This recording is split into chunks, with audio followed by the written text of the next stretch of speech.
আপনি বিদেশি একটা চ্যানেলে আপনাকে বলতে শুনেছি যে বাংলাদেশ এখন পূর্ব পাকিস্তান মনে হচ্ছে আপনার কাছে। পূর্ব পাকিস্তান কি কারণে কেন আপনার মনে হচ্ছে? আপনি কি একটু আপনার কি কি সিম্বল দেখে আপনার মনে হচ্ছে যে এখন আমরা পূর্ব পাকিস্তানেই আছি, একটু বলবেন? পূর্ব পাকিস্তানের সিম্বল তো অনেকগুলো। প্রথম কথা হচ্ছে যে আপনারা জানেন যে ৫ই অগাস্টের পরে এখানে তো এই ৫ই অগাস্টের এই পুরো ঘটনাটাতে প্রায় আমার কাছে থাকা তথ্য মতে প্রায় ১৫০ থেকে ২০০ আইএসআই এর সদস্য ঢুকেছে এখানে।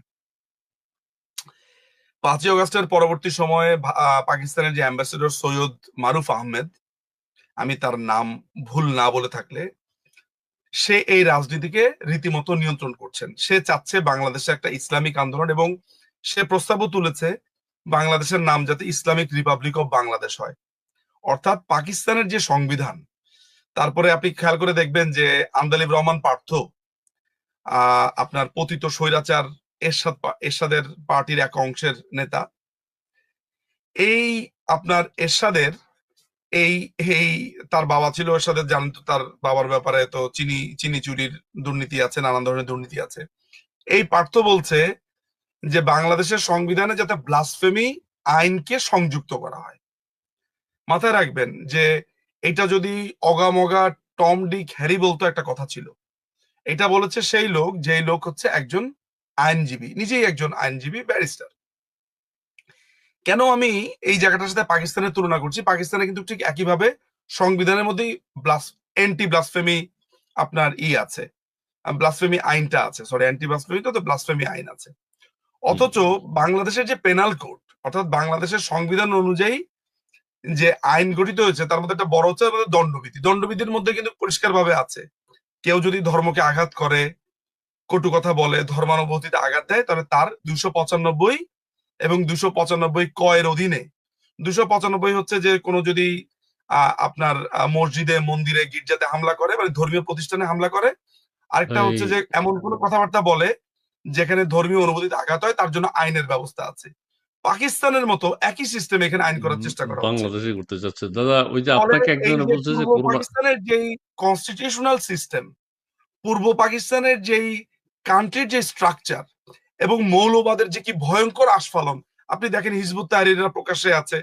আপনি কখনো দেখেছেন ঢাকার রাস্তাতে মধ্যযুগের মতো ঘোড়া নিয়ে মিছিল? কেন মিছিল করেছে? কারণ সিরিয়াতে বাশারের পতন হয়েছে। অথচ সিরিয়ার বাশারের পতন মানে হচ্ছে যে ইসরায়েলের জয়। ইসরায়েলের জয়, ইসরায়েলের পুরো বিজয়। জিনিসটা করেছে ইসরায়েল।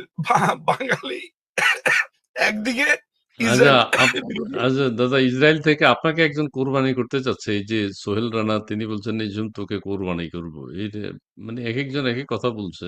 আচ্ছা যাক, সেটা বলুক, সেটা আমাদের আমাকে কোনো যায় কোরবানি আসে না। আমাকে কোরবানি করবে। দেখেন এই যে এই লোকগুলো, এই যে এমডি সোহেল রানা নামের আগে কি আছে? এমডি। এমডি মানে কি? মোহাম্মদ।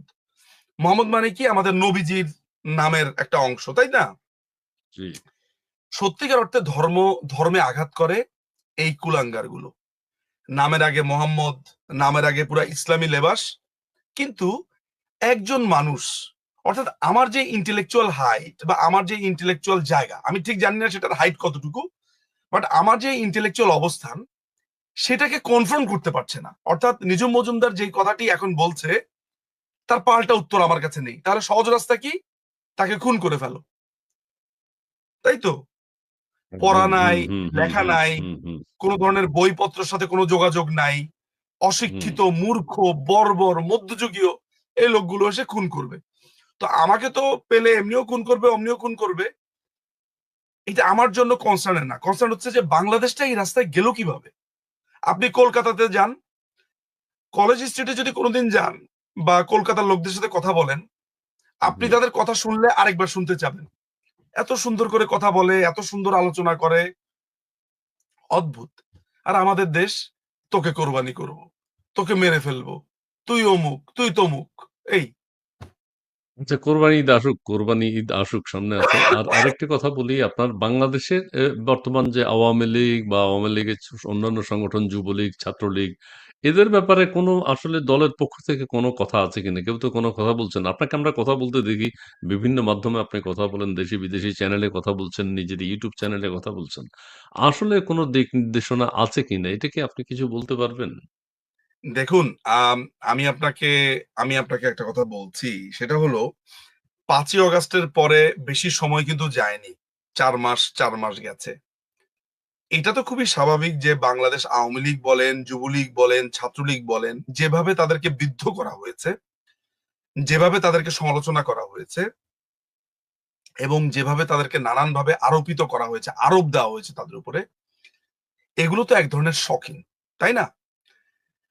তো স্বাভাবিকভাবে যূথবদ্ধভাবে, দলীয়ভাবে মানুষের সামনে আসার জন্য একটা সময়ও প্রয়োজন হয়। আমি এমনও মানুষ চিনি বাংলাদেশ আওয়ামী লীগে আছেন বা যুবলীগে আছেন, যারা রীতিমতো ব্যক্তিগতভাবে অসুস্থ হয়ে গেছেন এইসব ঘটনাগুলোকে সামনাসামনি দেখে। তো আমার কাছে মনে হয় যে একজন মানুষ যখন জীবনের অনেক সংকটে দিয়ে যায়, তখন আমরা তাকে একটা কথা বলি যে take some take some breath, take some time. আমরা বলি না, okay calm down, take hmm, take some time. তো একই কথা আমরা আওয়ামী লীগের ক্ষেত্রে একটু বলা উচিত। So let's take some breathing space, breathing time. Let's take some time. So Bangladesh Awami League একটা বড় সংগঠন। আমি কলকাতা থেকে এসেছি। বাংলাদেশ আওয়ামী লীগের অনেক নেতৃত্বস্থানীয় ব্যক্তির সাথে আমার ব্যক্তিগতভাবে আলোচনার সুযোগ হয়েছে। শুধু নেতৃত্বস্থানীয় কেন, অনেক বাংলাদেশ আওয়ামী লীগের অনেকের সাথেই আমার সৌভাগ্য হয়েছে দেখা করার, কথা বলার। তো প্রত্যেকেই একটা ব্রিদিং স্পেস নিয়েছে, একটু সময় নিচ্ছে, কাজ শুরু করবে। এই মুহূর্তে দখলদার বাহিনী যা করছে বা যে অরাজক অবস্থা চলছে, এখন আপনি একটা ভাষণ দিলেন, আপনার এলাকার সবাইকে গ্রেফতার করা শুরু করলো তার উপরে প্রতিশোধ হিসেবে। সো নেতাদেরকে তো এগুলোও ভাবতে হয়। নেতারা জেলে, প্রচুর কর্মীরা জেলে। সুতরাং যে কোনো স্টেপ নিতে হবে একটু বুঝে শুনে। মাথায় রাখবেন, বাঘ যখন শিকার করে, আপনি বাঘের শিকারের পদ্ধতি জানেন? বাঘ শিকার হুম, করার সময় সে 2 থেকে 3 4 পা পেঁচায়, বিকজ সে একটা লং জাম্প দিতে চায়। সো বাংলাদেশ আওয়ামী লীগকে যদি আপনি বাঘের সাথে তুলনা করেন, তাহলে সে একটা লং জাম্প দেওয়ার আগে সে একটু পেছাবে, একটু চুপ থাকবে, এবং বুদ্ধিমানরা চুপই থাকে। আচ্ছা, আপনার কাছে আমার শেষ প্রশ্ন। আপনারও একটু শরীর অসুস্থ মনে হচ্ছে, আর প্লাস বাংলাদেশেও রাত হয়ে যাচ্ছে। যে আমাদের সেনাবাহিনীর সাবেক সেনা কর্মকর্তারা বলেছেন যে 4 দিনের মধ্যে কলকাতা দখল করে ফেলবেন, এবং তারা খুব উত্তেজিত। তাদের এক্সাইটমেন্টও দেশবাসী দেখেছে। তারা কি পজিশন থেকে, কি অবস্থা থেকে নিশ্চয়ই তাদের জানা আছে বাংলাদেশের সামরিক সক্ষমতা। সেই হিসেবে আপনি তখন কি কলকাতায় ছিলেন? আমি কলকাতায় ছিলাম। কলকাতায়। তখন কলকাতার মানুষ কি ভয় পেয়েছিল? তাদের রিঅ্যাকশন কি ছিল? যে ৪ দিনের মধ্যে যেকোনো মুহূর্তে কলকাতা দখল হয়ে যেতে পারে। দেখেন, ভারতের মানুষ বলতে হচ্ছে যে আমি তো দিল্লিতে ছিলাম, তারপর চেন্নাইতে ছিলাম, ব্যাঙ্গালোরে গেছি, কলকাতাতে এসেছি। চেন্নাইতে জানেই না যে এরা কি বলছে বাংলাতে, কারণ তারা বাংলাটা বোঝে না। বাট বাংলাদেশে যে একটা আনরেস্ট সময় চলছে তারা এটা জানে। আমার মাকে যে ডাক্তার চেক আপ করান আর কি, ডক্টর টি রাজা, তিনি নিজেই আমাকে জিজ্ঞেস করেছেন যে বাংলাদেশে তোমার কি অবস্থা। তোমার তোমার কথা শুনেছি, তোমাকে টিভিতে দেখেছি। তারপরে আমার মার যিনি রেডিও থেরাপি, তিনিও আমাকে ব্যক্তিগতভাবে জিজ্ঞেস করেছেন যে কি অবস্থা তোমার, এখন কি অবস্থা, খবর টবর নিয়েছেন। বাংলাদেশের এইসব বাংলাতে যে আলাপ টালাপ হচ্ছে, চেন্নাইতে এগুলো জানে না। দিল্লিতেও তো এগুলো পাত্তাই দেয় না, দিল্লিতে প্রচন্ড বিজি। কলকাতাতে যেহেতু বাংলাটা বোঝেন, তারা খুব কাছাকাছি থাকেন, কলকাতার মানুষরা, আমার ধারণা বাংলাদেশিদের এইসব আচরণে তারা বেশ মজা পান, আমার ব্যক্তিগত ধারণা।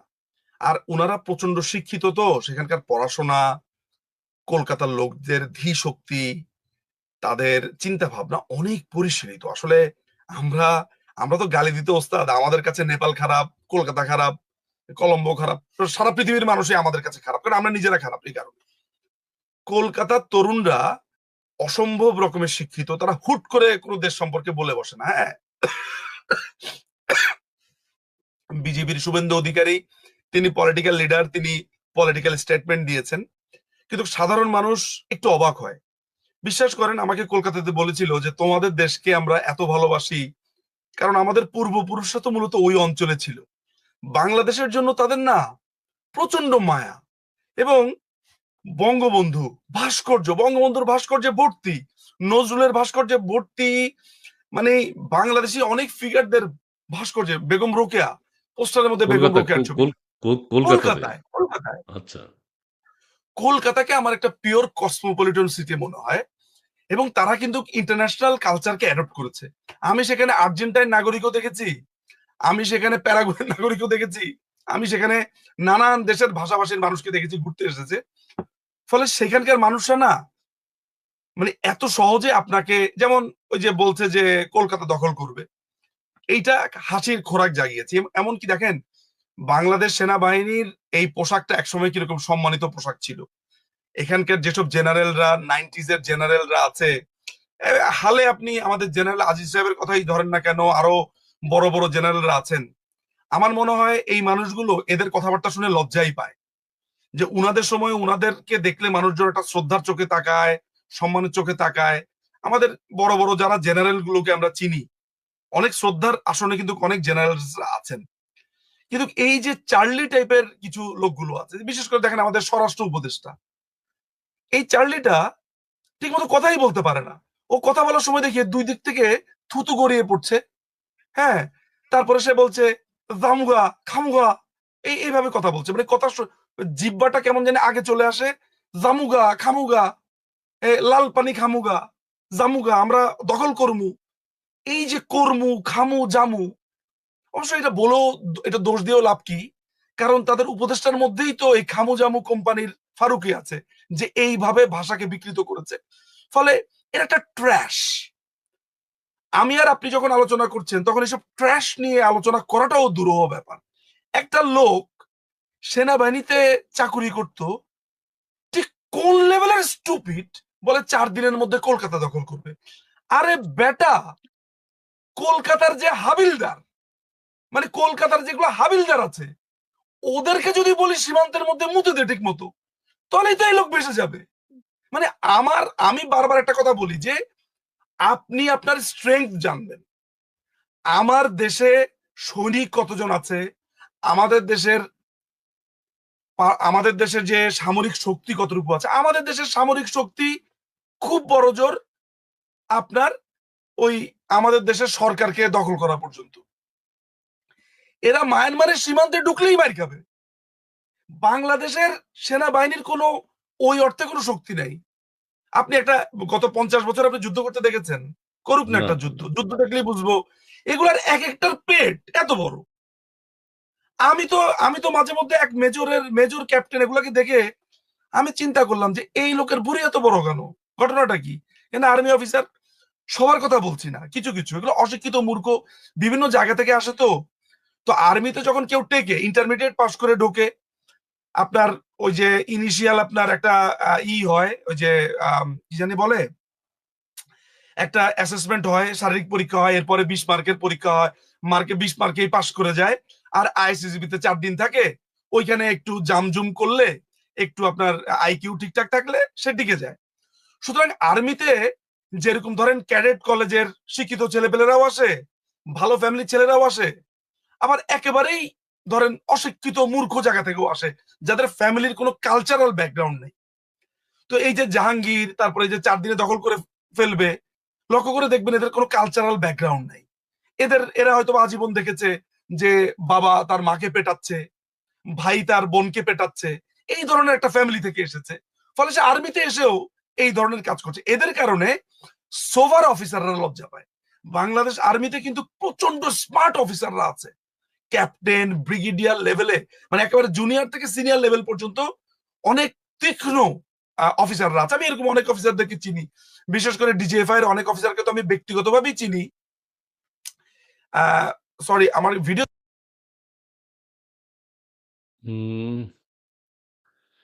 ভিডিওটা আউট হয়ে গেছে প্রিয় দর্শক।